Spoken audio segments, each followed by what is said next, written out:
वीना, आज दिन भर सिर्फ काम काम और काम ही रहा है। शरीर भी थक गया है, पूरी बॉडी दर्द दे रही है। विवेक, 24 घंटे सोचोगे तो बॉडी तो पेन होगा ना। अब इतना बड़ा बिजनेस करना है तो सोचना तो पड़ेगा ही ना। थोड़ा सोच समझ के काम करोगे तो दिमाग पे प्रेशर कम पड़ेगा ना। ये कोई गुड्डे गुड्डियों का खेल नहीं है जो चुटकी बजाते ही काम शुरू हो जाए और चुटकी बजाते ही खेल खत्म। समझ रही हो? ठीक है, एक काम करती हूँ, मैं लोकेश को बुलाती हूँ, वो तुम्हारी मालिश कर देगा अच्छे से। ठीक है? मालिश नहीं, बस गर्मा गर्म एक गिलास दूध मेरे लिए लेकर आ जाओ ताकि सारी थकान दूर हो जाए। अच्छा, तो अभी लेके आए। Please, thank you. बोलिए विवेक साहब। सब ठीक ठाक है? हाँ साहब, सब ठीक है, एकदम ट्रैक पे है। काम हो जाएगा ना?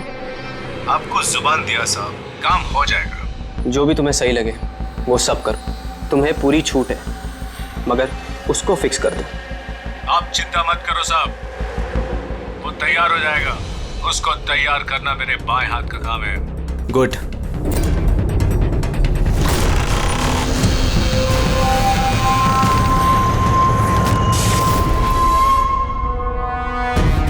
ये लाइट्स को क्या हो गया? वीना, वीना तुम हो? वीना तुम बोलती क्यों नहीं? ये लाइट्स कैसे चली गई? लोकेश, वीना, कौन है? कौन है यहाँ पे? वीना मजाक मत करो। देखो देखो, मैं अंधेरे से नहीं डरता। विवेक साहब, विवेक साहब, विवेक साहब, लोकेश, वीना, लोकेश जल्दी आओ, कोई है कमरे में। विवेक साहब, विवेक साहब दरवाजा खोलिए। विवेक साहब, क्या हुआ साहब?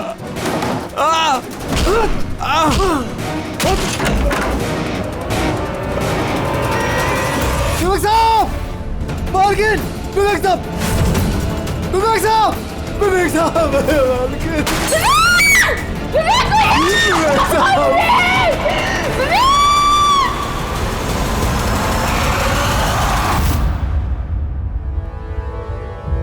सर, लगता है कई बार चाकू से वार किया है।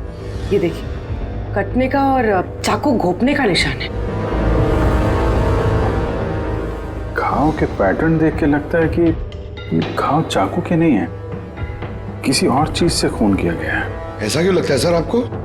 ये देखो, ये जो घाव के पैटर्न देख रहे हो, एकदम बराबर बराबर है, एक ही साइज के, और ये ज्यादा गहरे नहीं है। अगर चाकू का घाव होता तो बड़ा होता, गहरा होता, और ऐसे पैटर्न में नहीं बनता। मतलब सर, चाकू जैसा ये कोई छोटा हथियार है और उसे बार बार मार के खून किया। लगता तो ऐसा ही है यार। आप कहाँ थे आप जब ये खून हो? साहब, मैं नीचे अपने कमरे में था। जब विवेक साहब की चीखने की आवाज सुनी तो मैं दौड़ के ऊपर आया। साहब, मैंने दरवाजा खोलने की बहुत कोशिश की, लेकिन दरवाजा अंदर से बंद था। विवेक साहब अंदर से जोर जोर से चिल्ला रहे थे, इसलिए मैं दरवाजा तोड़ के अंदर गया और मैंने देखा कि जब दौड़ के अंदर आए तो आपने खूनी को नहीं देखा यहाँ पे? यही तो अजीब है साहब, खूनी दिखा ही नहीं। दरवाजा बंद था अंदर से? हाँ साहब।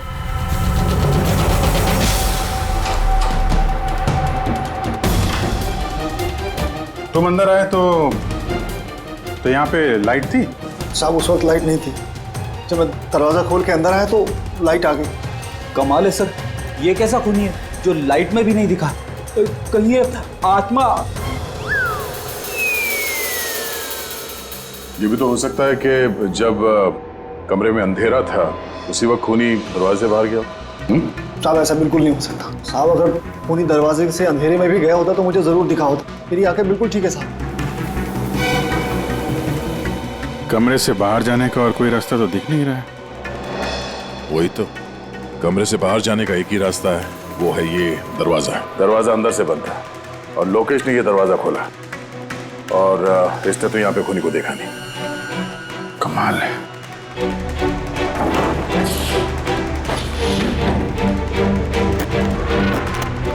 क्योंकि अंदर से बंद है, यहाँ से तो खूनी आ नहीं सकता। तो खूनी अंदर कैसे आया? और फिर बाहर जाते हुए किसी को दिखा नहीं? सर, मेरी दादी एक भूतिया कहानी सुनाती थी। पंकज, एक तो ये कहानी नहीं है, हकीकत है, और ये भूतिया नहीं है। सर, ये हकीकत है लेकिन भूतिया ही लगता है ना। कोई यहाँ पर आता है, बिना हथियार के खून करता है और चले जाता है। कहाँ से? जाने का तो यही एक रास्ता है, ये दरवाजा। लेकिन सर, बीना तो सीढ़ियों से ऊपर आ रही थी, और अगर खूनी यहाँ से जाता तो उसे दिखता जरूर। कमाल है यार, ये लाइट का आना जाना, इसका कुछ ना कुछ कनेक्शन है इस केस के साथ। लाइट का जंक्शन बॉक्स कहाँ पे है? कल तुम ही ड्यूटी पे थे? मैं तो गेट पे था साहब। तुम्हारे गेट पे रहते कोई घर में घुस के खून कर गया, तुम्हें पता नहीं चला? देखिए साहब, मैं अपनी ड्यूटी पे अलर्ट रहता हूँ, ना कोई अंदर आया है ना कोई बाहर गया है। अलर्ट? तो क्या खूनी हवा में आया, हवा में गायब हो गया है? ये लाइट स्विच ऑफ किसने की थी यहाँ से? पता नहीं साहब, अचानक ऑफ हो गई। मैंने सोचा फ्यूज उड़ गया हो।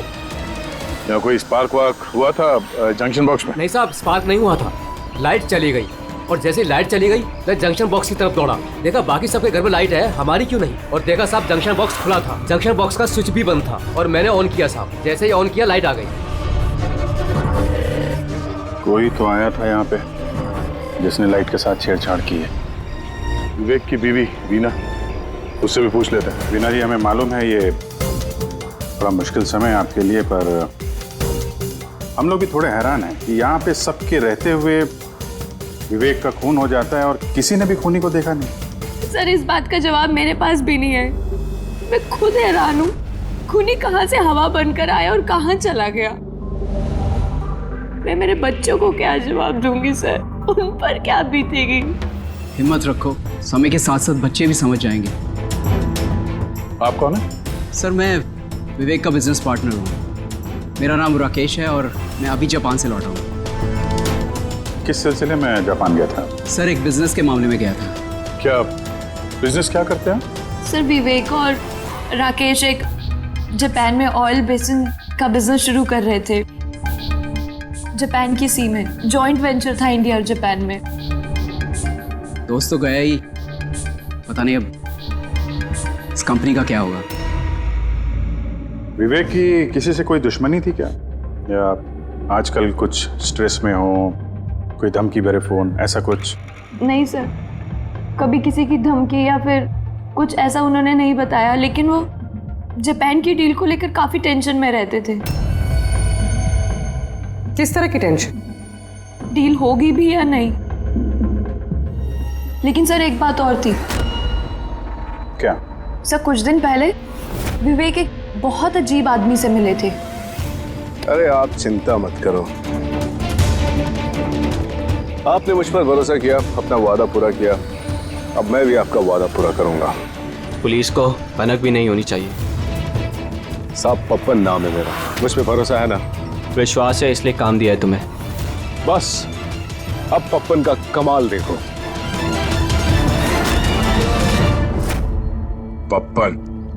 देखिए, जैसा आपने बताया उससे तो यही लगता है कि ये पप्पन कोई पुराना मुजरिम है, और हर मुजरिम का रिकॉर्ड है हमारे पास। आप उसकी फोटो देखेंगे तो पहचान लेंगे? जी सर। ठीक है, फिर तो जल्दी इस पप्पन का पता चल जाएगा, और उसने क्या किया था वो भी।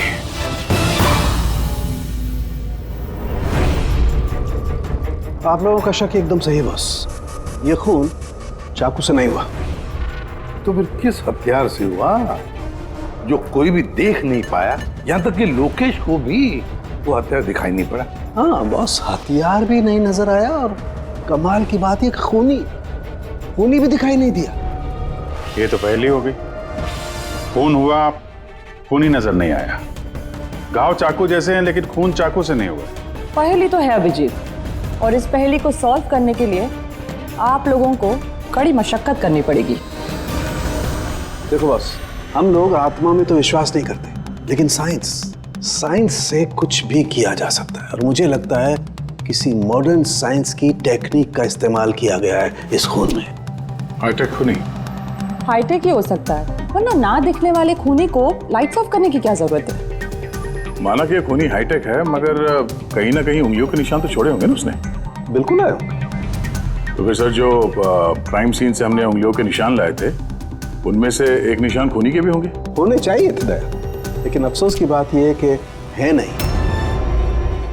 आप लोग जो भी फिंगरप्रिंट्स लेके आए उसमें सिर्फ विवेक और उसकी पत्नी के फिंगरप्रिंट्स हैं जो एकदम क्लियर है। बाकी के फिंगरप्रिंट्स एकदम स्मस्ट हैं, सब मिल गए हैं। ऐसा लगता है जैसे किसी ने ग्लव्स पहन करके दरवाजा खोला और बंद किया। प्लानिंग के साथ खून किया गया है ताकि सबूत ही ना मिले। काम करते हैं, इस विवेक के घर में जितने भी लोग हैं उन सब से अलग अलग स्टेटमेंट लेते हैं, सबसे पूछताछ करते हैं कि उस रात हुआ क्या था। खूनी ने अंधेरे का फायदा उठाया है, अब हम भी अंधेरे में निशाना लगाएंगे। जब ये खून हो रहा होगा तो वो खूनी अंदर ही होगा सर। जैसे ही बीना बाहर गई उसने खून कर दिया। ये थ्योरी हो सकती है पंकज, अगर लाइट नहीं गई होती तो फिर सब दो खूनी होंगे, एक लाइट ऑपरेट कर रहा होगा और अंदर खून कर रहा होगा। मगर जिसने लाइट ऑफ करी वो कहाँ था? वहां पे तो गार्ड खड़ा था, उसने बोला ना उसने किसी को अंदर आते देखा ना कोई बाहर गया। सर लेकिन जब वीना बाहर गई थी तो उसने दरवाजा खुला हुआ देखा था सर, तो हो सकता है कि दरवाजे के ऊपर उसकी उंगली के निशान हो। खूनी यहाँ भी चालाक निकला। चाणक्य साहब ने बताया ना, यहाँ कमरे के अंदर हमें एक भी फिंगरप्रिंट्स नहीं मिले, एक भी। उसने हैंड ग्लव्स पहने होंगे सर, इसलिए शायद नहीं मिले। हैंड ग्लव्स तो पहने ही होंगे। विवेक की बॉडी यहाँ पड़ी थी, मतलब यहाँ कहीं खड़ा होगा। 1 मिनट यहाँ खड़े होना जरा पंकज।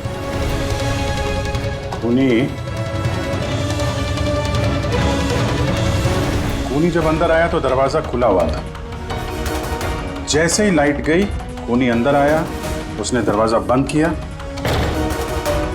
अंधेरे में उसने विवेक का खून कर दिया, क्योंकि जब मुकेश आया था तो ये दरवाजा अंदर से बंद था। हाँ सर, खूनी अंदर ही होगा सर। करेक्ट। और जैसे ही लोकेश दरवाजा खोल के आया, खूनी चुपके से यहाँ से निकल गया। लेकिन अगर खूनी यहाँ से गया है तो लोकेश तो यहीं कहीं खड़ा था, उसे तो दिखना चाहिए था ना खूनी। लोकेश का कहना है उसने सिर्फ यहाँ पे विवेक की बॉडी देखी थी, खूनी उसे नजर नहीं आया। सर ये लोकेशन है, ये झूठ बोल रहा है सर।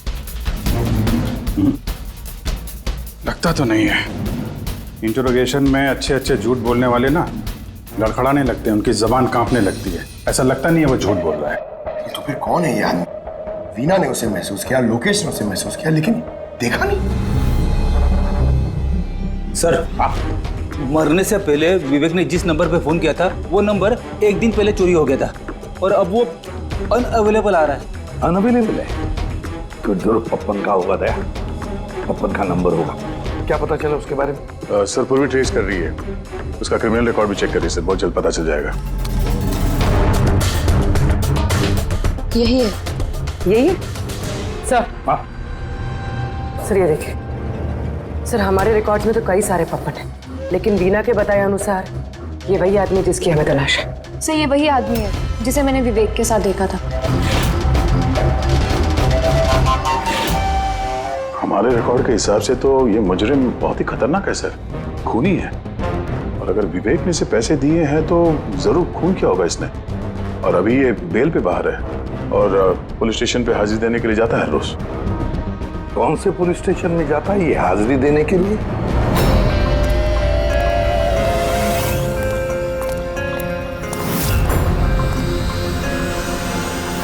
सर यहाँ से पास हो गया।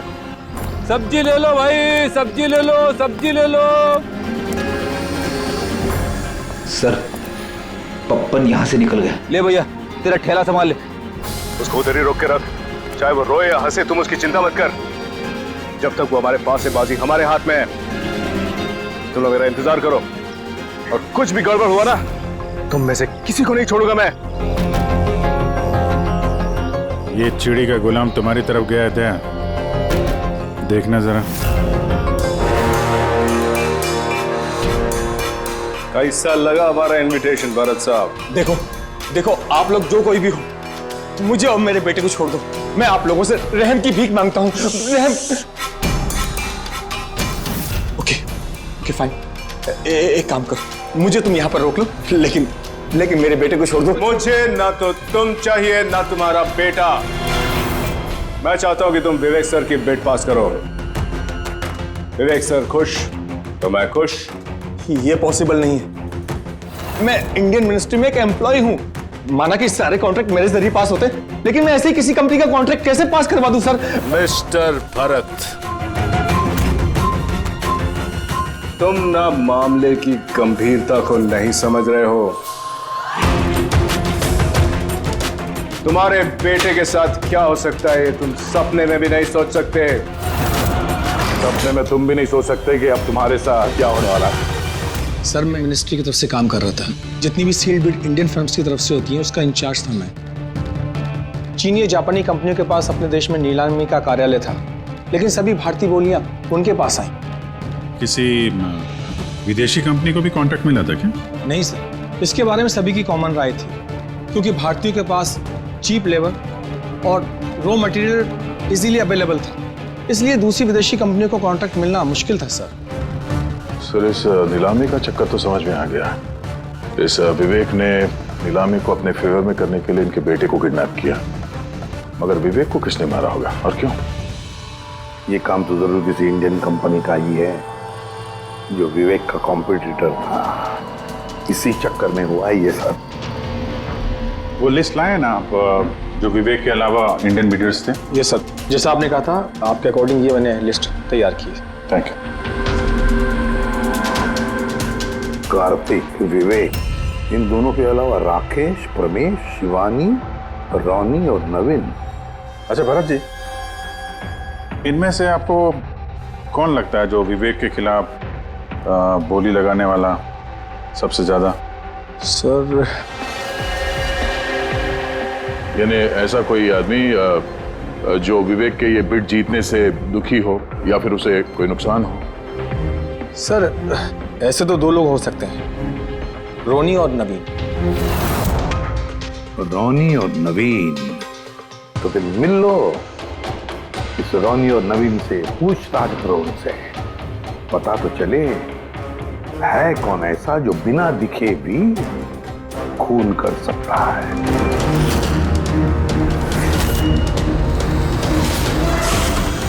सर लाइट चली गई? मैं पता लगाता हूँ। नहीं मिस्टर रोनी, आप बाहर नहीं जाएंगे, अभी तो रुकिए। आपकी जान को खतरा है, ये वही खूनी हो सकता है। सिक्योरिटी! रोनी आप हिलना मत। सिक्योरिटी! सर यहाँ कोई है? कोई है? सर यहाँ कौन है इधर? कौन है? मिस्टर रोनी आप हिलना मत। सर मैं देखता हूँ, देखो। पंकज! Oh no! रोनी! साहब, सबको क्या हुआ? एक मिनट। He's no more. बाहर जाते हुए कोई दिखा था क्या? नहीं सर मैं वहाँ जंक्शन पे गया, लाइट ऑन की और देखा कि हमारा दूसरा सिक्योरिटी गेट के पास बेहोश पड़ा हुआ है और मैं अंदर आ गया सर। हेलो सर, हम रोनी को बचा नहीं पाए। He's dead. ऐसा कैसे हो सकता है अभिजीत? खून तुम्हारे सामने हुआ और तुम कह रहे हो कि तुमने खूनी को देखा तक नहीं? हाँ सर, पहले तो हम सुनी सुनाई बातों पे यकीन कर रहे थे, पर यहाँ तो हम लोग वहाँ मौजूद थे सर, कोई नहीं दिखा। मतलब विवेक के खून की जैसा? हाँ सर। ये किस तरह का खूनी है सर जो है मगर दिखाई नहीं देता? वही तो। पर इतना पक्का है कि मैंने वहाँ पे कुछ शैडो जैसी देखी थी, कुछ अजीब सी। एक्सप्लेन करना मुश्किल हो रहा है मगर। सारुण के यार, फोटो से कुछ पता चल रहा है तुझे? बॉस लगा हुआ तो हूँ, शायद कुछ हाथ लग जाए, लेकिन एक बात पक्की है, ये खून भी वैसे ही हुआ है जैसे इससे पहले को खून हुआ है। ये देखो बस, ये देखो यहाँ फोटो में ये हल्की सी रोशनी में ये कुछ आकृति दिखाई दे रही है, शैडो जैसी, बिना आकार के। ये क्या है ये समझ में नहीं आ रहा है। सालू के साथ मैं पहले से कह रहा था, ये जरूर कोई आत्मा है। सर वो जो कोई भी था, मैंने उसे महसूस किया था सर। मैंने उसे पकड़ने की कोशिश की लेकिन वो हाथ में ही नहीं आया। देखो यार, ये आत्मा कुछ नहीं होता। बॉस ये क्या है ये अभी तक पता नहीं लगा पाया। ये किस किस्म का हथियार इस्तेमाल किया इस खूनी ने? ये बॉस, ये हथियार है, इसे शूरिकेन कहते हैं बॉस। शूरिकेन? तो इस तरह का हथियार तो मैंने मार्शल आर्ट्स वाली फिल्मों में देखा है। अरे इसे तो वो निंजाज यूज करते हैं, वो निंजा। सर ये जापानीज हथियार है, निंजाज स्टाइल के हथियार इस्तेमाल करते हैं। जापान निंजा, और ये ऑक्शन भी जापान में होने वाला है सर, तो कहीं इन सबका कनेक्शन जापान से तो नहीं? बिल्कुल है, जापान से कनेक्शन है। इस राकेश से मिलना पड़ेगा। वही गया था ना जापान किसी डील के बारे में बात करने। राकेश, तुम विवेक के पार्टनर हो, है ना? तो तुम तो जरूर जानते होंगे कि विवेक ने बिड हासिल करने के लिए पप्पन नाम के किसी गुंडे को हायर किया था, भरत के बेटे को किडनैप करने के लिए, है ना? नहीं सर, इसके बारे में मुझे कुछ भी मालूम नहीं। अरे ऐसा कैसे हो सकता है? इतनी बड़ी बात और पार्टनर को पता नहीं? सर वो मुझसे काफ़ी बातें छुपाता था, इसीलिए बिजनेस में भी लॉस हो रहा था। वो इतना बेताब रहता था कि लॉस कवर करने के लिए वो क्या क्या करता था और कहाँ कहाँ जाता था मुझे बिल्कुल मालूम नहीं है। अच्छा, वैसे आप जापान गए थे ना विवेक के खून से पहले? हाँ गया था। क्या करने गए थे आप? ऑलरेडी प्रोजेक्ट का मामला था, इसके लिए मैं जापान गया था, मगर विवेक यहीं से सारे ऑपरेशन हैंडल कर रहा था। ऑयल का प्रोजेक्ट? तो क्या क्या प्रोजेक्ट था, जरा डिटेल में बताओ तो सही। जापान में एक द्वीप है जिसे ऐतिहासिक और पवित्र माना जाता है। वहाँ के लोग ऑलरेडी प्रोजेक्ट को लगाने के लिए मना कर रहे थे। पवित्र समंती द्वीप? क्या पवित्र है उस आइलैंड में? कुछ पुराने योद्धाओं को वहाँ पे दफनाया गया था, जैसे समुराइज, रॉनिन्स और निंजास। सामुराई, रोनिन, निंजास, पुराने योद्धाओं को दफना दिया था वहां पर। सर ये कोई इत्तेफाक है या कुछ और? ये जो निंजास है ये पुराने दौर के हथियारे थे सर जापान में, पर आज भी काफी लोग इन लोगों को मानते हैं। तो वो लोग नहीं चाहते होंगे कि उस जगह पे ये ऑयल ड्रिलिंग हो और उन लोगों ने इन्हें। हाँ हो सकता है दया, हो सकता है, पर ये भी तो हो सकता है कि इन लोगों की आपसी दुश्मनी, कोई बिजनेस राइवल। चलिए नवीन तो नहीं हो सकता, क्योंकि जब दूसरा खून हुआ तब मैं और पूर्वी उसी के साथ थे। तो फिर ये बचे 3 बिडर्स, शिवानी, प्रमेश और कार्तिक, तीनों को बुला लेते हैं यहाँ पर। कार्तिक, प्रमेश, शिवानी, तो तुम 3 भारतीय थे विवेक के साथ बिड करने में जापान में, मगर डील हमारे हाथ में आई नहीं, और इसी वजह से विवेक और रोनी का खून हुआ है। कार्तिक आप कहाँ थे जब ये दोनों खून हुए? सर मैं मीटिंग में ही था, आप मेरे एम्प्लॉय से पूछ सकते हैं सर। और प्रमेश? सर मैं सामाजिक व्यक्ति हूँ, और सर इसके गवाह सर वो अफसर हैं, और सर जिस वक्त खून हुआ मैं उनका साथी था सर। तो ये भी तो हो सकता है ना ये खून तुम लोगों ने करवाया? सर हम क्यों खून करवाने लगे, सब अपने अपने नसीब का खाते हैं सर। और डील नहीं हुई तो क्या हुआ सर, कभी ना कोई डील तो हो ही जाएगी। वैसे आप कहाँ थे शिवानी जब ये खून हुआ? सर मैं जापान गई थी। और क्या करने गई थी आप जापान में? सर एक मजबूरी आ गई थी। मजबूरी? कैसी मजबूरी? सर कुछ विदेशी कंपनियां हमारी भारतीय कंपनियों के बारे में गलत अफवाहें उड़ा रही थी, उसी वजह से भारतीय कंपनियों को बहुत ही चिंता हो रही थी। तो हम वहां उनकी चिंता दूर करने गए थे और ये बताने गए थे कि भारतीय कंपनियां सबसे बेहतर होती हैं। और वैसे भी सर हमने अपनी बिड्स विड्रॉ कर ली थी, तो फिर हम क्यों मारेंगे उन्हें? और बिड्स विड्रॉ करने की कोई खास वजह? सर वजह सर ये थी कि हम लोग अपनी जिंदगी में सर टेंशन नहीं चाहते हैं, और सर हम लोग किसी भी तरह का कोई रिस्क नहीं चाहते हैं। सर हम लोग को सर जो भी मिल रहा है सर हम उतने में खुश हैं।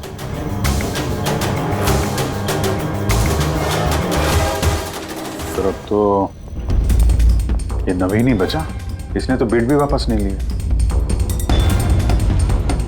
तो कहीं नवीन ने तो नहीं ये सब किया? तो फिर ये भी तो हो सकता है कि अगला शिकार नवीन ही हो। नवीन, तुमने बिड क्यों नहीं कैंसिल की जब सारे लोग पीछे हट गए थे?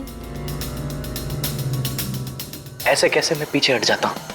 इस कॉन्ट्रैक्ट को पाने के लिए मैंने कितने महीनों मेहनत की है पता है तुम्हें? मुझे लगा कि अगर ये कॉन्ट्रैक्ट मेरे हाथ में आ गया तो मेरी सारी दुनिया बदल जाएगी। अब तो दुनिया से जाने की ही नौबत आ गई है। तुम समझते क्यों नहीं हो?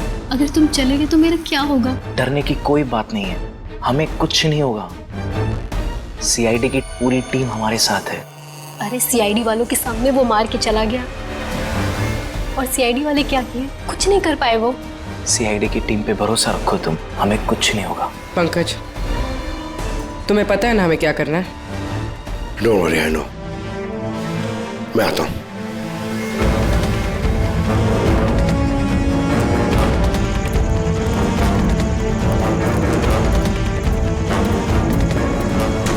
ये है वो जंक्शन बॉक्स जिसकी वजह से सारा पंगा हो रहा है। मैं देखता हूं ये कौन है। ये जगह सही है।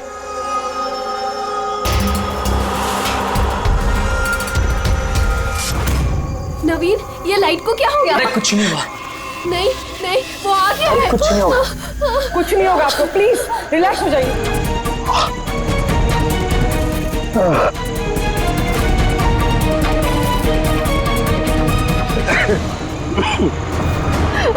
आप लोग ठीक है? हाँ?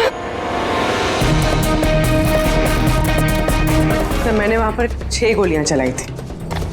उनमें से 5 गोलियां तो मिल गई, मगर एक गोली उस खूनी को जरूर लगी है।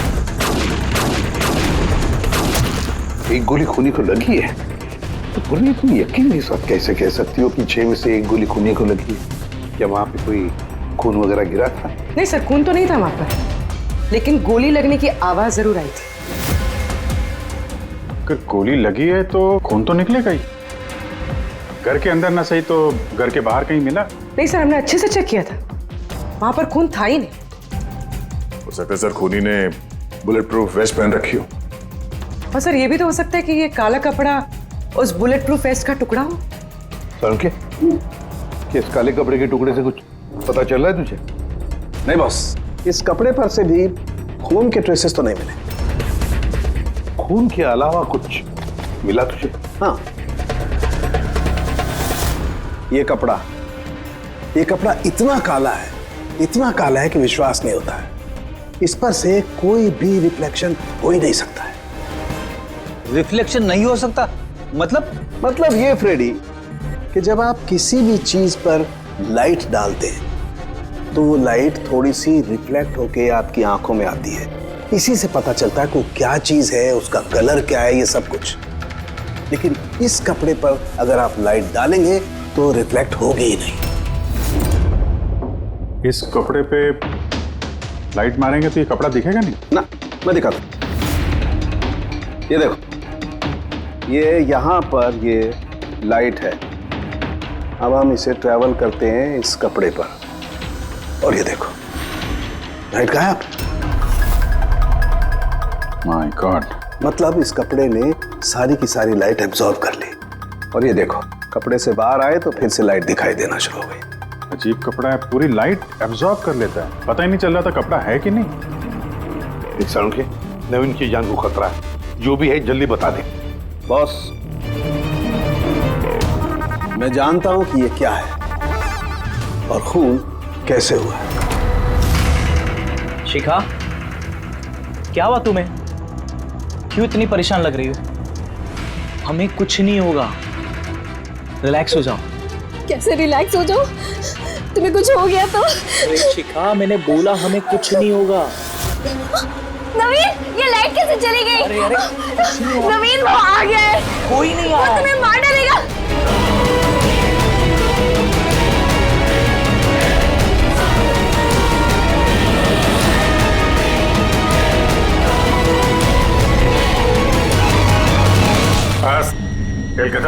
एक गिलास दूध अपने हाथों से लेकर आ जाओ, सारी थकान दूर हो जाएगी। अच्छा, अभी लेकर आती हूँ। Please, thank you.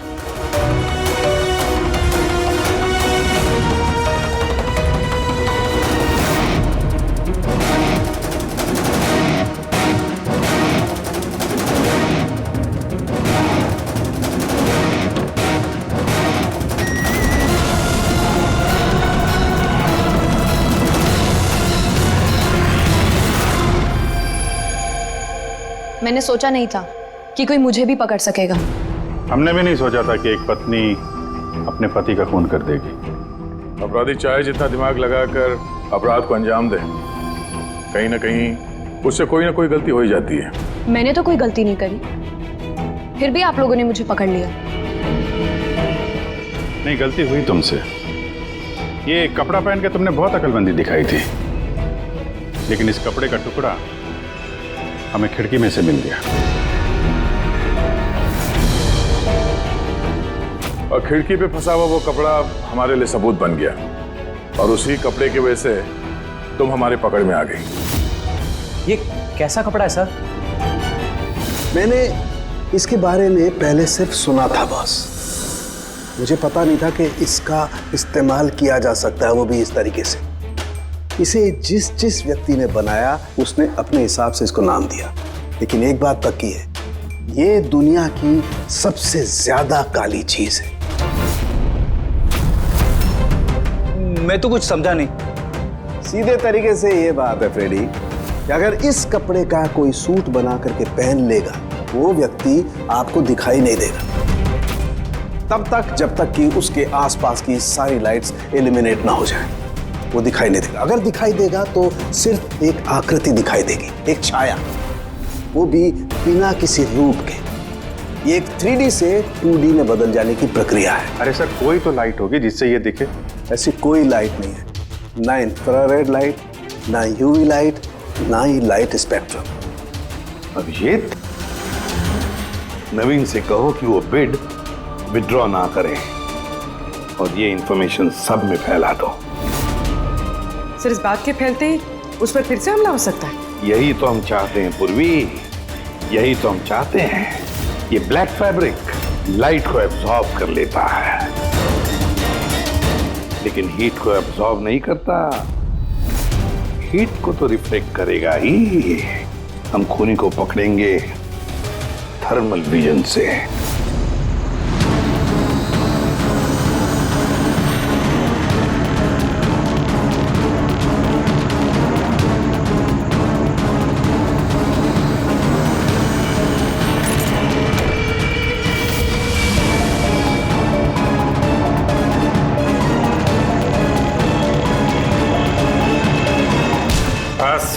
खेल खत्म। किस तरह से इस काली ड्रेस की वजह से तुम्हारा खेल खत्म हो गया?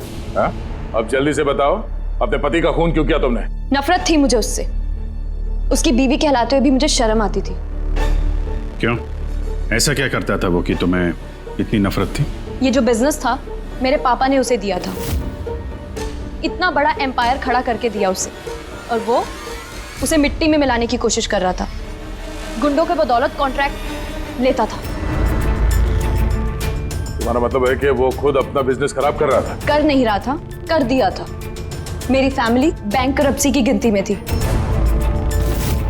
बिजनेस खराब चल रहा था तो उसे बातचीत करती, उसे समझाती, उसे जान से मार दिया। मैंने उसे बहुत समझाने की कोशिश की थी, पर वो नहीं समझा और मजबूरन मुझे ये कदम उठाना पड़ा। मुझे मेरे बच्चों के बारे में सोचना था, उन्हें तो मैं भूखा नहीं मार सकती। तो इसलिए सारा बिजनेस तुमने अपने हाथ में ले लिया? हाँ, मैंने जापान की कंपनी को अप्रोच किया था छिपकर। छोटे छोटे कॉन्ट्रैक्ट और पैसों के बदले मैंने तय किया कि भारतीय कंपनी कॉन्ट्रैक्ट पर कोई बोली ना लगा सके, और इसीलिए मैंने सभी बोली लगाने वालों को मारने का प्लान किया। और उन्हें मारने के लिए ऐसे हथियार का इस्तेमाल किया जो निंजास इस्तेमाल करते हैं। हाँ? हाँ। क्या मिला ये सब करके? जेल। जिन बच्चों के लिए तुमने गुनाह का रास्ता अपनाया, अब वो बेचारे अनाथ हो जाएंगे। हाँ दी मैं बहुत ज्यादा लेट हो रहा हूँ, आपसे बाद में बात करता हूँ। क्यों? कहाँ जा रहा है? हाँ दी, मैंने आपको बताया तो सही, मुझे एक्चुअली नॉर्थ अमेरिका के एक रेन फॉरेस्ट में फोटोग्राफर का असाइनमेंट मिला है। उसी सिलसिले में मुझे अर्जेंट जाना पड़ रहा है दी। आप प्लीज एक क्यों क्या ये सब बाद में पूछना दी। क्या छिपा रहा है? जल्दी बता। अरे दी, मैं आपसे कुछ क्यों छिपाऊंगा दी, सच सबको पता चल जाएगा। बहुत दिनों से ये सच छिपा हुआ है, लेकिन सच को जहाँ पहुँचना है ना दी, वहाँ पहुँच के रहेगा। ये कौन सा सच? और कौन कहाँ पहुँचेगा?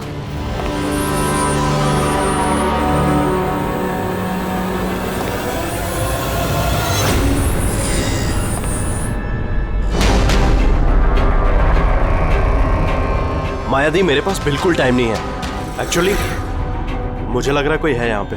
बहुत कुछ हुआ है दी, बहुत कुछ हुआ है, लेकिन मैंने वही किया जो मुझे सही लगा। केतन, साफ साफ बात कर, क्या हुआ है? इस वक्त मेरे स्टूडियो में कौन आ सकता है? ये दरवाजा खोल। दीप, कोई दरवाजा खोल रहा है। दीप, केतन, जल्दी खोल वरना। कौन है? हेलो, क्या हुआ? खुलता है कि नहीं? हेलो केतन भाई। देखो, आगे मत बढ़ो। कहाँ है वो फोटो? मैंने क्या किया है तुमने? बोलो। केतन, केतन, बोल। मैंने कुछ नहीं किया। बोल दे, नहीं तो मरेगा तू। प्लीज आगे मत बढ़ो। फोटो कहाँ है? जल्दी बोल दे, बता दे। नहीं, मैंने कुछ नहीं किया। देखो, मैंने कुछ नहीं किया। तो बैठेगा आगे मत बढ़ो।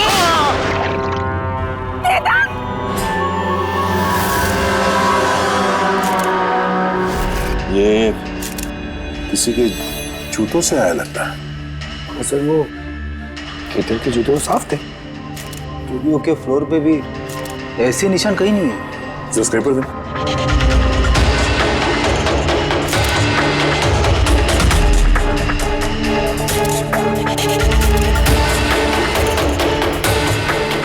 तो मिट्टी या कीचड़ तो नहीं लगता, ऑयल जैसा कुछ है। एक काम करो, स्टूडियो में जितने भी फिंगरप्रिंट सब उठा लो।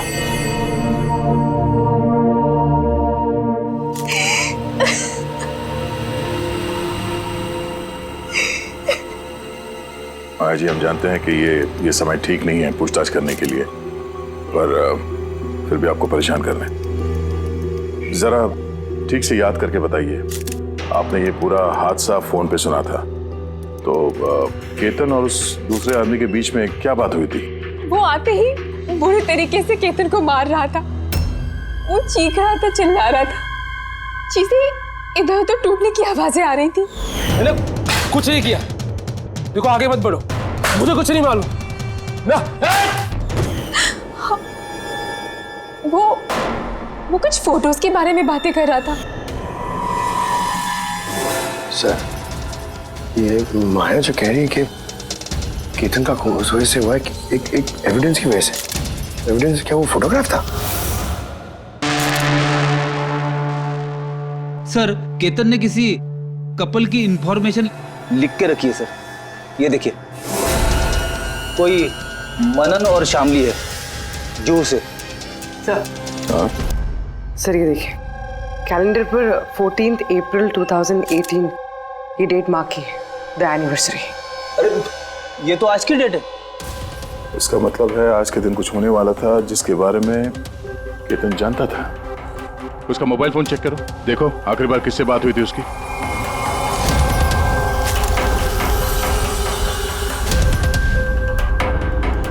सर, टीएम क्राफ्ट वर्कर्स को फोन किया था शाम को 8:30 बजे। TM craft workers?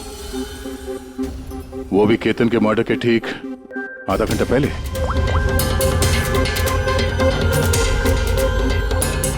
Hello, TM craft workers? जी बोलिए। हाँ, केतन ने आपको फोन किया था। किस लिए फोन किया था? आप कौन? मैं उसका दोस्त बोल रहा हूँ। हाँ, उनका फोन तो आया था। ये पूछने के लिए फोन किया था कि उनका गिफ्ट टाइम से डिलीवर किया कि नहीं। गिफ्ट्स? कौन सा गिफ्ट? एक फोटो फ्रेम था मनन और शामली के लिए। उनकी 25th वेडिंग एनिवर्सरी थी, तो उनको फोटो फ्रेम बना के डिलीवरी करना था। मनन और शामली, उनका घर का एड्रेस मिल सकता है? अर्जेंट है।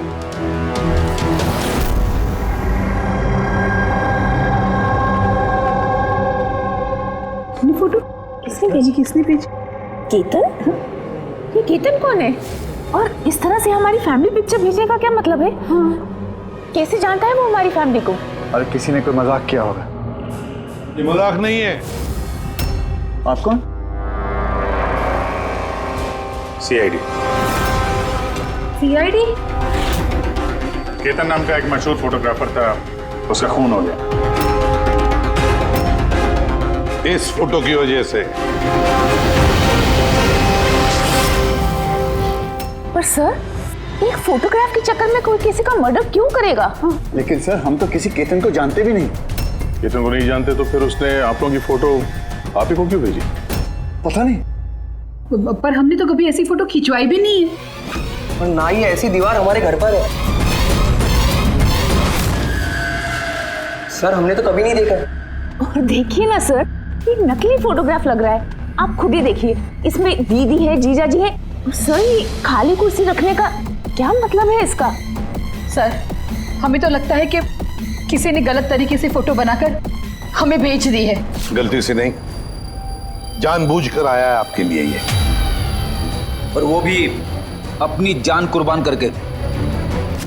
सर किसी ने मनन की फैमिली को मर्डर के चक्कर में फंसाने की कोशिश की है। वैसे आप कौन? ये हमारे फैमिली फ्रेंड मिस्टर विक्रम। अच्छा, आपके फैमिली फ्रेंड। सर इसमें ये मैसेज भी है, she is hiding, save her. शायद केतन आप लोगों से किसी को ढूंढने के लिए कह रहे हैं। ढूंढने के लिए?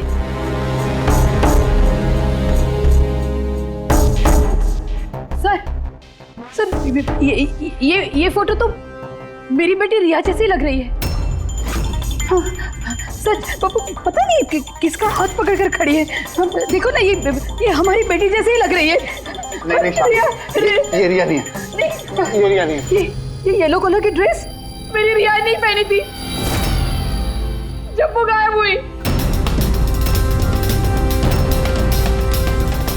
लगता है केतन रिया को ढूंढने के लिए कह रहा है। ये रिया है, देखो ना। ये रिया नहीं है। एक मिनट, कब से गायब है आपकी बेटी रिया? 12 साल। 12 साल? सर ये 12 साल के बाद कोई किसी की इंफॉर्मेशन क्यों देगा? रिया 12 साल से रिया गायब है। कोई ना कोई वजह तो जरूर होगी ये फोटो भेजने की। सर कोई वजह नहीं है, ये सिर्फ एक कोइंसिडेंस है। अब 12 साल के बाद अचानक कहाँ से रिया की इंफॉर्मेशन मिल गई उसे?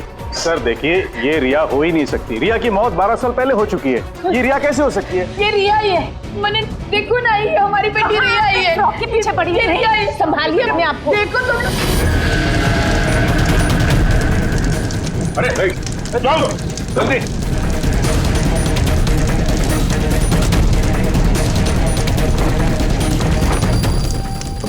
सर ये फोटो तो जल गया, अब क्या करें? कोई बात नहीं, दूसरा मिल जाएगा। खुद भी काम करो, टीएम क्राफ्ट वर्क्स में जाके इसका दूसरा फोटो बनवा लो। और अगर उसके पास नहीं है तो केतन के कंप्यूटर में जरूर कुछ बैकअप होगा, वहां देख लेना। मनन और शामली, आप केतन को जानते हैं या नहीं जानते, इससे हमें कोई फर्क नहीं पड़ता। लेकिन एक बात अच्छी तरह से याद रखना, केतन ने अपनी जान दी है आपकी मदद करने के लिए। वो आप लोगों से किसी को बचाने के लिए बोल रहा है। कोई छिपी हुई है, उसे ढूंढने के लिए बोल रहा है। और वो कौन है और कहां छुपी है वो तो हम ढूंढ ही लेंगे। एक बात अच्छी तरह से याद रखना, जितने भी लोग यहाँ पर हैं उनमें से कोई भी ये शहर छोड़कर नहीं जाएगा जब तक हमारी तहकीकात पूरी नहीं होती। हमें तुम सब पर शक है, सब पर।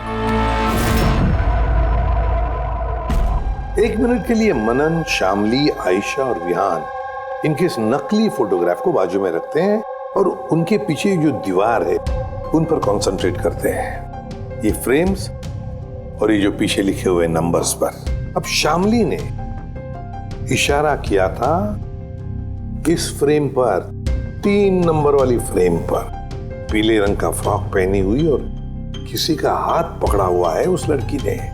शामली को एकदम से लगा सर इस फोटो में ये बच्ची उनकी खोई हुई बेटी रिया है।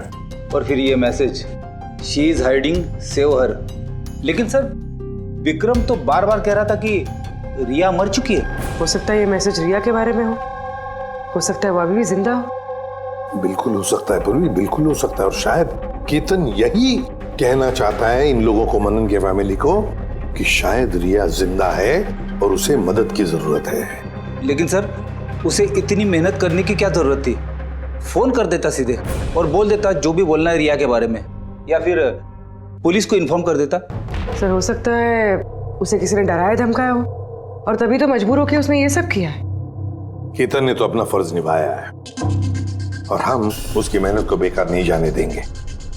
पूर्वी एक काम करो, ये पूरा का पूरा फोटोग्राफ किसी अच्छे फोटो लैब में लेकर जाओ और ये पीछे टंगी हुई ये जो छोटी छोटी फ्रेम्स है ना, उनको अच्छी तरह से चेक करो।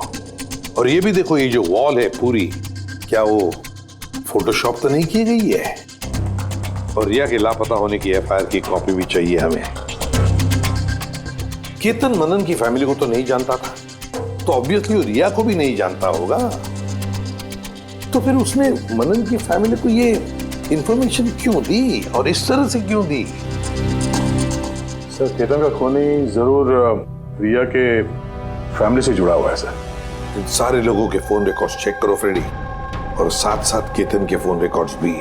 और एक बात, मनन की फैमिली पर कड़ी नजर रखो और साथ साथ उनका जो दोस्त है ना विक्रम, उस पर भी देखो। ये लोग कहां कहां जाते हैं, किस किस से मिलते हैं, क्या क्या करते हैं, एक एक बात पर कड़ी नजर रखो, एक एक बात की खबर रखो।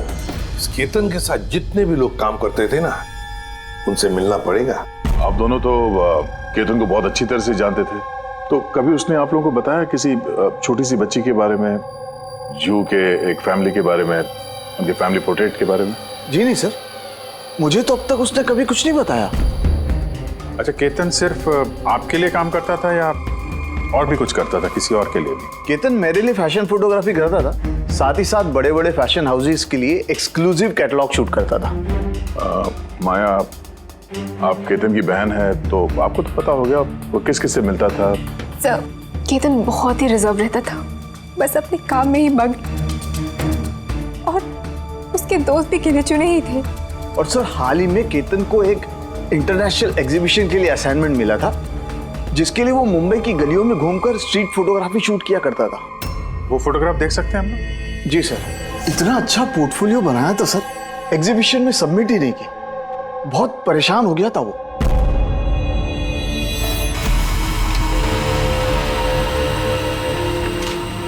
ये वॉल और उस पे लगे हुए सारे फोटोज एंड नंबर्स असली है। और बाकी सब? जिसने भी ये बनाया है उसने सिर्फ इस वॉल के ऊपर फैमिली वालों की फोटोज डाल दी है, इस खाली कुर्सी के साथ, ताकि ऐसा लगे कि फैमिली वालों ने इस वॉल के आगे बैठकर फोटो खिंचवाई। हाँ, लेकिन ये दीवार तो पक्का असली है। काफी एक्सपर्ट इंटीरियर डिजाइनिंग का काम लगता है। मैग्नेटिक वॉल है ये, आजकल बहुत कम जगहों पे देखने को मिलती है। Magnetic wall? हाँ, मैग्नेटिक वॉल बनाने के लिए वॉल को एक स्पेशल पेंट से पेंट किया जाता है, जिसके केमिकल कंपोजिशन में मैग्नेटिक एलिमेंट्स होते हैं, जो उस दीवार को मैग्नेटिक प्रॉपर्टीज दे देते हैं। यानी ये दीवार तो ऑलमोस्ट मैग्नेट जैसी है। एकदम सही। अब उस पे कोई भी मेटेलिक चीज बिना किसी हुक या कील के चिपका सकते हो या निकाल सकते हो। उसी तरह ये वॉल भी मैग्नेटिक वॉल है। Thank you. Thank you ma'am. Mumbai की गलियों में घूम घूम के फोटोग्राफी कर रहा था। जरूर वहीं पे इसे रिया के बारे में कोई ना कोई क्लू मिला होगा, वहीं किसी गलियों में।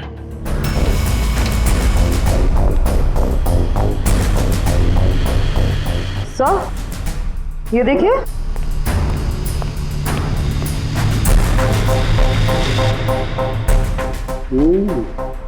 Good job Tarika. Thank you. Full sound के क्या मिला? बॉस, एक खास चीज मिली है। दया, तुम्हें याद है तुमने मुझे कुछ चिकना सा पदार्थ ला करके दिया था जो तुम्हें क्राइम स्पॉट पे से मिला था, याद है? सर, ये वहाँ क्राइम सीन पर मिला। ये मिट्टी या डामर तो नहीं लगता, शायद कोई ऑयल या ग्रीस हो सकता है। तुम बिल्कुल सही सोच रहे थे दया, वो ग्रीस ही है। बॉस, मुझे उस पदार्थ में ग्रीस के ट्रेसेस मिले, और ये ग्रीस इतनी पुरानी है कि अब तो अपना केमिकल कंपोजिशन भी बदलने लगी। एक मिनट साहब के पुराने मतलब कितने पुराने हैं? मतलब बॉस, जिस जगह से ये ग्रीस के धब्बे मिले हैं वो जगह काफी पहले बंद हो चुकी होगी। और सर, केतन के नाक के फ्लूइड्स में से मुझे ये एक्रिलिक, नायलॉन, पॉलिएस्टर, पॉलीप्रोपिलीन, इन सब चीज़ों के ट्रेसेस मिले, और उसके लंग्स में भी ये सारी सेम चीज़ें मिली हैं, fabric fibres. Nylon, polyester, olefin, acrylic, क्या ये सब सारी चीजें तो फैब्रिक से जुड़ी हुई है?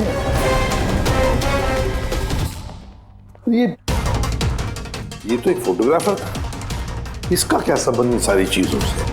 हाँ सर, जिस जगह पे ये रहता है इसके घर के आसपास कोई फैक्ट्री वगैरह भी नहीं है, तो फिर एक कपड़े के रेशे इसके लंच में कैसे घुस गए?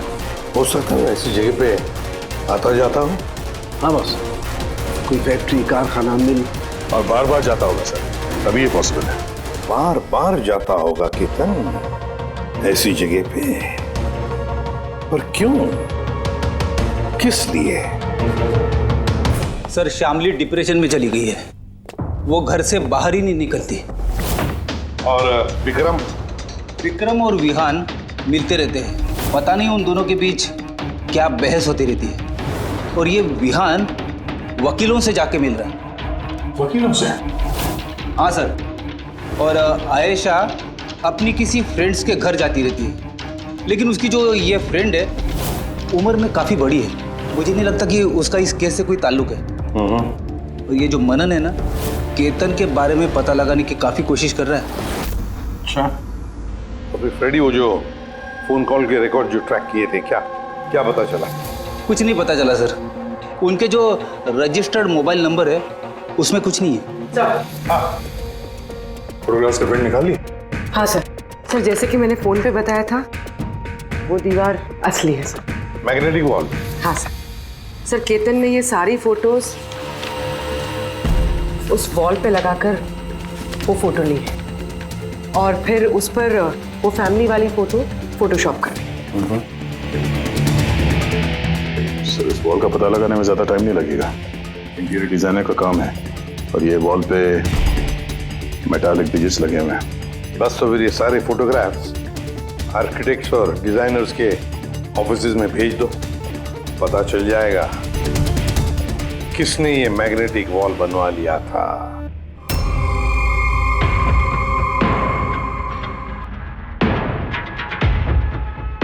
अब ये जो फैमिली बैठी हुई है, इनके पीछे जो दीवार है वो आपने बनाई है क्या? सर एक NRI इंटीरियर डिजाइनर है, वो अपने बोल्ड और क्रिएटिव डिजाइन को लेकर काफी फेमस है। हो सकता है उसी ने वो बनाई हो। ऑफ कोर्स ये मेरे ही डिजाइन्स है, मैजिक लाइफ एड लैब्स के लिए डिजाइन की थी मैंने। It's a magnetic wall. ये सारे नंबर्स मैग्नेटिक मटेरियल के हैं, जिसे बिना कोई हुक या कील के लगा भी सकते हैं और निकाल भी सकते हैं। लेकिन मेरे डिजाइन्स के हिसाब से ये सारे सीरियल नंबर्स में थे, जैसे 1 2 3 4 5 6 7 8 9 10। हाँ मगर मैम इसमें तो नंबर्स 1 3 2 0 6 7 8 9 ये ऐसे कैसे? हाँ? सर शायद केतन ने किया, लेकिन उसने इस वॉल की फोटो क्यों ली? ये तो अब मैजिक लाइफ एड लैब वाले ही बताएंगे। सर यही है वो वॉल जिसकी आपने हमें फोटो दिखाई थी? हाँ सर, और वॉल पे फोटोज के जो एक्चुअल नंबर थे वो ये थे सर। फोटोज में जो भी चेंजेस थे वो केतन ने किए थे सर। केतन, ये नंबर्स तो ऑर्डर में थे ना, फिर तुमने सिर्फ 3206 को चेंज कर उसके नीचे स्पेसिफिक फोटोज क्यों लगाई है? कुछ नहीं, वो पजल्स बना रहा, नंबर्स और फ्रेम्स को मिला के एक इंटरनेशनल एग्जीबिशन है उसी के लिए। आप लोगों ने केतन को परमिशन कैसे दी है सब करने के लिए? दरअसल सर केतन हमारे साथ पहले भी काम कर चुका है और वो एक इंटरनेशनल एग्जीबिशन के लिए कुछ फोटोज ले रहा था और इसलिए उसको ये वॉल की ज़रूरत थी, तो हमने उसे ये वॉल यूज़ करने दिया। यस सर, एंड कुछ पजल की बात कर रहा था, कुछ समझ में नहीं आ रहा था सर। पजल है?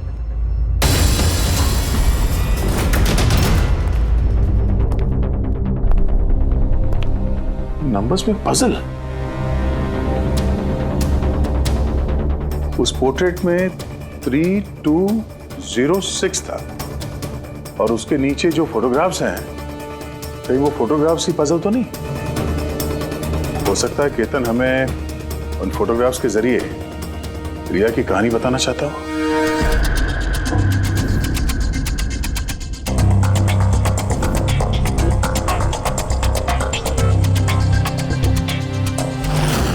रिया गायब कब हो गई थी? कब गायब हो गई थी? रिया की मिसिंग की FIR है ना? हाँ सर। सर उसका इस केस से क्या कनेक्शन? वो केस तो सर बहुत साल पहले बंद हो चुका है। पता नहीं क्यों दया, ऐसे लगता है कि रिया की इस एफआईआर से शायद हमारी केस सॉल्व करने में कुछ मिल जाए। FIR 8221 Mumbai IPS। एफआईआर का डेट देखो दया, ये देखो 3206। ये तो 2006, मतलब ये डेट है? बिल्कुल सही, 3206, 3 फरवरी 2006। दीदी हौसला रखिए। पता नहीं मेरी बेटी किस हाल में होगी। आप लोग मजाक तो नहीं कर रहे? आप वाकई में मेरी बेटी को ढूंढेंगे? वो एक्चुअली जिंदा है क्या? आपकी बेटी जिंदा है, ये सुनकर आपको खुश होना चाहिए, और आप हमसे ऐसे बात कर रहे हैं। डैड, मेरी बहन रिया जिंदा है। सर कहाँ है वो? देखिए, हम बहुत नजदीक हैं रिया का पता लगाने के, इसलिए आप लोगों को जो कुछ भी पता है हमें बताइए। आखिरी बार आप लोगों ने उसे कब देखा था, क्या हुआ था उसके साथ, और एग्जैक्टली गायब हुई कैसे वो? लेकिन सर, इन 4 फोटोज का क्या मतलब है? केतन जरूर हमें रिया के बारे में कुछ बताने की कोशिश कर रहा था। देखो ना फोटोग्राफ्स को, ये 3 नंबर का फोटो देखो, इसमें एक छोटी बच्ची रो रही है, किसी बड़े आदमी का हाथ पकड़ के जा रही है। फोटो नंबर 2 में रिया थोड़ी बड़ी हो चुकी है, ऐसे जाली के पीछे जैसे उसे किसी ने उस जाली के अंदर कैद करके रखा है। ये तीसरा फोटो, इसमें भी ऐसे लग रहा है कि इसे बंदी बना कर रखा गया है। और सर, इस आखिरी फोटो में कोई उसे गले लगा रहा है और पीठ पे खंजर मारने जा रहा है। सर ऐसा लगता है कि केतन इन फोटोग्राफ के जरिए रिया की कहानी बता रहा है। एग्जैक्टली। देखो, रिया बचपन में किडनैप हो जाती है, फिर वो बंदी बनाई जाती है, और फिर जब वो 18 साल की हो गई तो उसे इन जंजीरों में जकड़ के रखा था। और फिर उसे कोई मिल गया जिसने उसे मारने का प्लान बनाया। कोई ऐसा जिस पर रिया विश्वास करती है? मतलब सर, केतन ने जानबूझ के मॉडल्स की ऐसे फोटो बनाई है ताकि सच को सामने लाया जा सके, इसलिए उसने केतन को रास्ते से हटा दिया। रिया बाकी बच्चों की तरह नॉर्मल नहीं थी। उसका दिमाग उसकी उम्र के बच्चों के कंपैरिजन में बहुत ही कमजोर था, इसीलिए उसे लगातार दवाइयों की जरूरत पड़ती थी। अगर वो दवाइयां नहीं लेती थी तो उसका दिमाग कंट्रोल में नहीं रहता था। वो कुछ भी कर सकती थी, वो अपने आप को चोट पहुंचा सकती है, वो अपने आप को मार भी सकती है। तो ये रिया गायब कहाँ से हुई? हमने उसे स्पेशल बच्चों की स्कूल में डाला था, वहीं से वो गायब हुई है। तो फिर उसके बाद आप लोगों को कोई फोन आया पैसों के लिए या किसी और चीज के लिए? नहीं, कुछ नहीं। हाँ, पर बाद में हमें पता चला कि हॉस्पिटल में से उसकी मेडिकल फाइल गायब हो गई थी। फाइल गायब हो गई? कोई भला ऐसा क्यों करेगा? वो भी ऐसी लड़की की जिसकी दिमागी हालत इतनी नाजुक है। वही तो मैं कह रहा हूं। अरे, जिसकी दिमागी हालत इतनी नाजुक हो, वो लड़की 12 साल कैसे जिंदा रह सकती है? अरे मुसीबत थी वो। कैसे कह सकते हैं आप ये? शर्म आनी चाहिए आपको। बेटी है वो आपकी। एक बात तो समझ में आ गई मिस्टर मनन, अगर रिया मिल भी गई तो आपको ज्यादा खुशी नहीं होगी। लेकिन हम उन्हें ढूंढ के रहेंगे किसी भी तरह।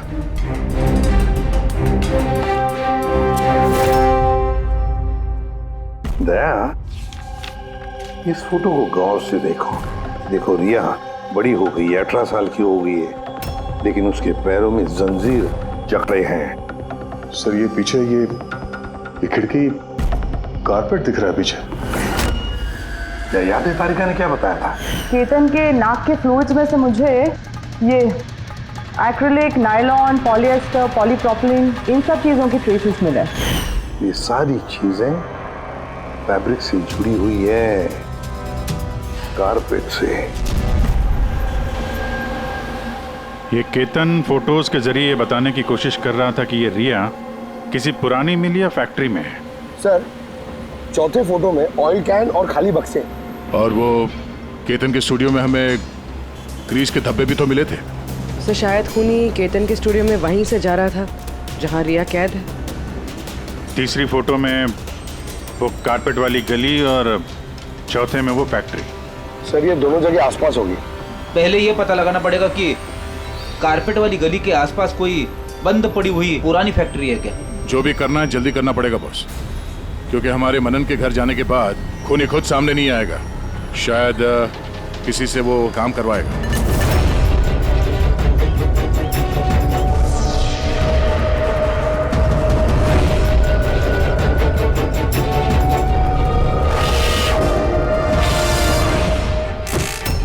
हाँ, इन्होंने ही हमें पैसे दिए थे हमारी फोटो खिंचाने की।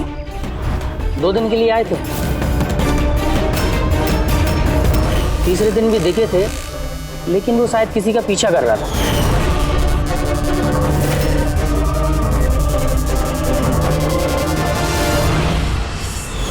किसका पीछा कर रहा था? वो तो सर ध्यान नहीं दिया हमने। वो गया किधर पीछा करते हुए? इस तरफ गया।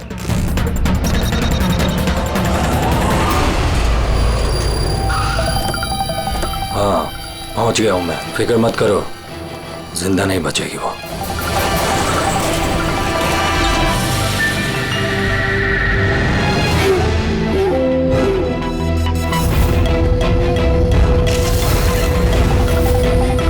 बंद कर इसको।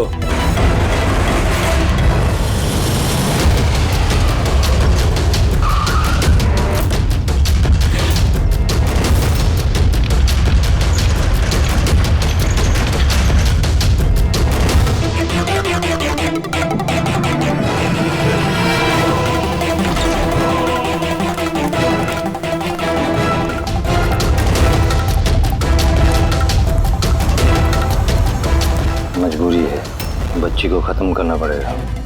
बच्ची की बॉडी को ठिकाने लगाने के बाद इस सारी जगह को आग से खत्म कर दो, ताकि किसी के हाथ में कोई सबूत ना जाए। यहाँ पे तो कुछ मिला नहीं, चलो दूसरी जगह देखते हैं।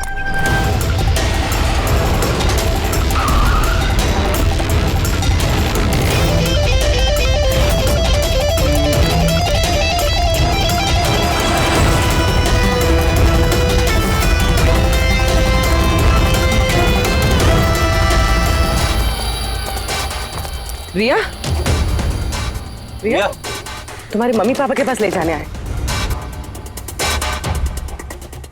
चलो। रुक जाओ।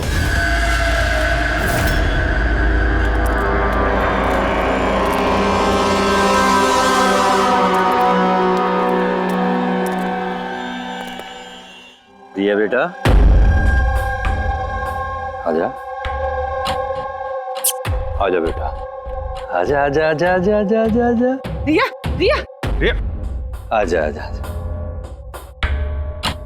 रिया बेटा, ये अंकल के साथ जाएगी।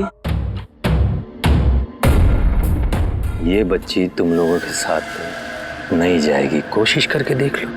ये ठीक कह रहा फ्रेडी। ये लड़की हम लोगों को अपना दुश्मन समझ रही है और इसे अपना दोस्त, क्योंकि ये इन लोगों को रोज देखती है। ये बिल्कुल ठीक कह रहा है, और इस मासूम बच्ची को तो ये भी पता नहीं है कि ये आज मरने वाली है।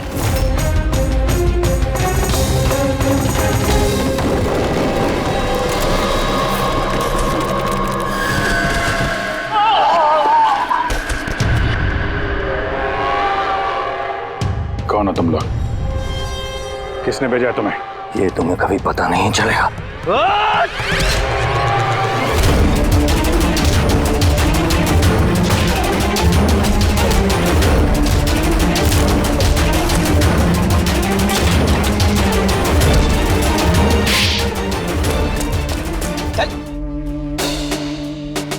ये तो गया। किसने भेजा तुम लोगों को? हैं? साहब, मुझे कुछ नहीं मालूम साहब, सब कुछ इसी को मालूम है। जिसको पता था वो तो मर गया। अब कैसे पता चलेगा सर किसने भेजा था इन्हें? रिया तो बेचारी इतनी डरी हुई है, कुछ बोल भी नहीं सकती। रिया बोल नहीं सकती, मगर पहचान तो सकती है। मतलब रिया ने इस खूनी को पहचाना। क्यों? क्योंकि उसे हर रोज मिलती थी उसे हमेशा देखती थी। उसे लगता था कि ये उसका अपना कोई है और इसीलिए उसके साथ जाने के लिए राजी हो गई। तो फिर रिया उसे भी पहचान लेगी जिसने 12 सालों से इसको यहाँ पे कैद करके रखा है, जो उससे हर रोज बात करता है और जिसने इसे मारने के लिए इन लोगों को यहाँ पे भेजा था। अब रिया बताएगी ये असली गुनहगार कौन है। रिया, जाओ रिया। अच्छा मेरी बच्ची, आ बेटा।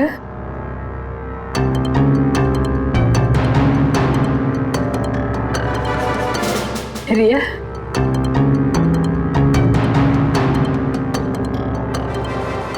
आजा मेरी बच्ची, अपनी माँ के पास आजा बेटा। आ बेटा, आ बेटा, आजा आजा मेरी बच्ची, आजा बेटा। रिया,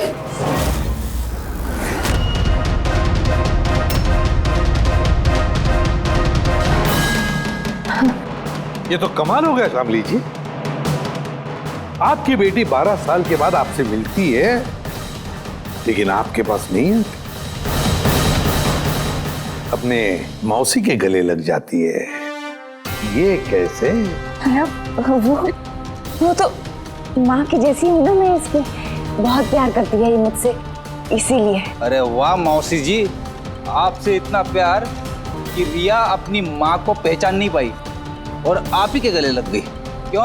और जानती है क्यों? क्योंकि पिछले 12 साल से सिर्फ एक ही शख्स है जो रिया से मिल रहा था, बातें कर रहा था, जिसे रिया अपना समझती थी। ये क्या बकवास कर रहे हैं आप? मैं क्यों मिलूंगी इससे? मैं नहीं मिली इससे। रिया से बिल्कुल मिली थी, पिछले 12 सालों से मिल रही थी। तो बकवास हम नहीं कर रहे आयशा, बकवास तो तुम कर रही हो। हमने तो उस डॉक्टर को भी ढूंढ निकाला जिसकी मदद से तुम पिछले 12 सालों से रिया को दवाइयां देती थी, उसके टेस्ट करवा रही थी। मैं किसी डॉक्टर को नहीं जानती, मैं कह रही हूँ ना आपसे, मैंने कोई मेडिकल टेस्ट नहीं करवाया इसका। बिल्कुल करवाई थी। नहीं, मैंने कोई टेस्ट नहीं करवाया। झूठ बोल रही हो तुम, टेस्ट करवाया था तुमने। मैंने कोई टेस्ट नहीं करवाया, मैं सच कह रही हूँ। मैं किसी डॉक्टर को नहीं जानती, मैं तो इसे 12 सालों से वही दवाई दे रही हूँ जो ये 7 साल की उम्र से खाती आ रही है बस।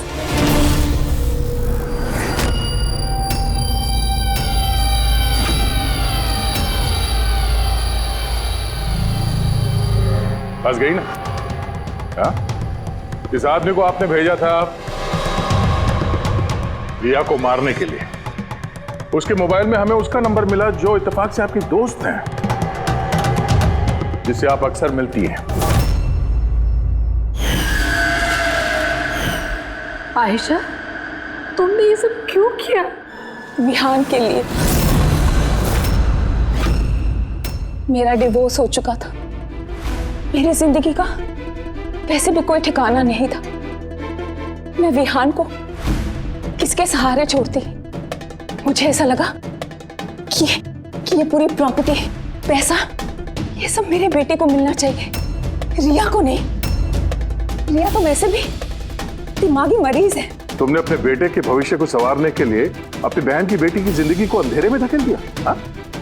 रिया के गायब होने के बाद मनन और शामली ने तुम्हारे बेटे विहान को गोद ले लिया। यही प्लान था ना तुम्हारा? तुम इतनी गिर गई कि तुमने एक छोटी सी बच्ची को मारने की कोशिश की।